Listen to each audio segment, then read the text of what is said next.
Salut à tous les madridistas, j'espère que vous allez tous bien, c'est Torador, on se retrouve pour une petite nouvelle vidéo sur l'actualité du Real Madrid. J'ai le sourire les madridistas, enfin, les entraînements vont reprendre, donc demain à 17h30, voilà, certes il n'y aura pas tout le monde, mais ça fait quand même plaisir, moi je compte les jours, j'en peux plus. Qui plus est, avant la séance d'entraînement qui aura lieu à 17h30, il y aura des tests médicaux, et je te laisse déguster et constater Carleto Ancelotti et sa démarche. Ensuite, en bas, on retrouve notre boss, voilà, le crack, qui est pas assez mis un petit peu à l'avant, enfin, je trouve. Pintus, notre préparateur physique, incroyable, tel patron aussi. Alors, on aura demain, du coup, la reprise de l'entraînement, et je vous ai mis un petit peu la pré-saison du Real Madrid, les matchs qui vont être effectués. On se rendra, du coup, aux États-Unis le 19. Qui plus est, le 23, on aura le Classico, les Madridistas, match amical face au FC Barcelone à Las Vegas. Ça va être caliente. Ensuite, on jouera contre le Club América à San Francisco, la Juventus, et on aura la Super Coupe d'Europe contre l'Antracht à Helsinki. Et la reprise de la Liga le 14 août, donc ça fait extrêmement plaisir.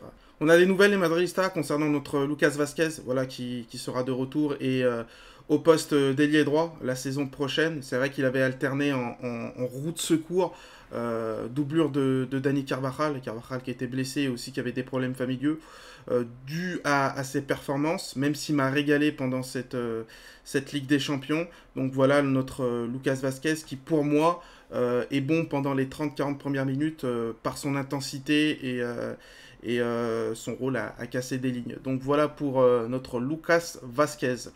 On part du coup sur Antonio Blanco, vous le savez tous, pépite du Real Madrid et au sein aussi de la Castilla. Donc Antonio Blanco a deux options, partir en prêt ou se faire vendre, tandis que le Real Madrid conserve 50% de ses droits. Antonio Blanco va du coup partir au sein de cette équipe du Real Madrid de la Castilla. C'est un petit peu compliqué parce que c'est pas la saison énormissime que Blanco a fait au sein de la Castilla sous les ordres de Raúl. C'est un petit peu dommage parce que c'est un excellent joueur, les Madridistas. Sous l'ère Zidane, il avait fait des apparitions dans cette équipe première. Il avait vraiment prouvé qu'il avait cette place au sein de cette équipe. Et après, il a été mis sur le banc et Carleto Ancelotti et la direction ont décidé de le ramener, enfin de le rapatrier entre guillemets au sein de la Castilla. Dû à ses performances cette année, c'est un peu dommage. Je pense que ça l'a affecté. Ça l'a affecté sur le fait que il avait quand même prouvé des choses et le ramener en troisième division, ça l'a hérité et voilà. Donc le mieux pour lui, parce que ça reste un très très bon joueur. Beaucoup de clubs sont intéressés par son profil en Liga. C'est que voilà, ils prennent de l'expérience en maturité, qu'il élève son niveau de jeu. Et comme le fait à chaque fois le Real Madrid, option d'achat et on le récupère dans 2 ou 3 ans, voire plus tard.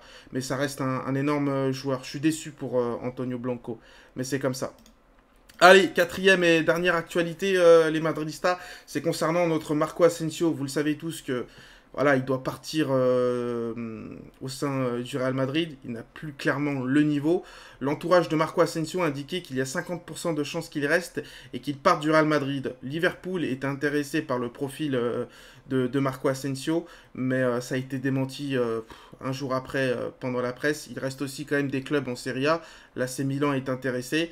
À voir hein, s'il va au bout de ce contrat, à voir s'il reste ou s'il part. Le mieux, ce serait que... Après, on respecte hein, les joueurs qui souhaitent aller jusqu'au bout de leur contrat, mais le mieux pour lui, c'est de découvrir de nouveaux paysages, de nouveaux objectifs, et s'épanouir dans un autre club avec plus de temps de jeu, voilà.